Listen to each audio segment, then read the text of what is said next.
मध्य प्रदेश इंदोर येथे झालेल्या राष्ट्रीय शालेय पॉवरलिफ्टिंग स्पर्धेत 84 वजनी गटात चरठा तालुका सावंतवाडी गावची कन्या तथा माझगाव येथील श्री भाईसाहेब सावंत माध्यमिक विद्यालयाची विद्यार्थिनी हेमांगी गजानन मेस्त्री हिने प्रथम क्रमांक पटकावीत सुवर्ण पदकाची मानकरी ठरली।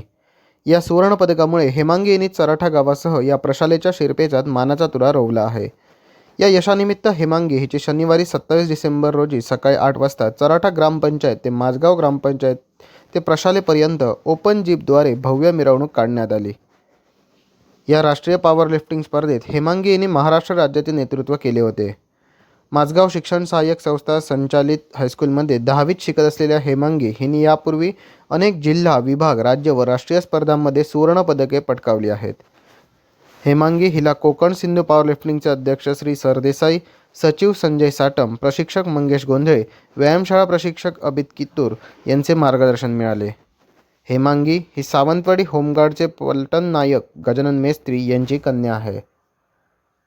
Prashant Morajkar, Konkan live breaking, Majgaon, Sawantwadi.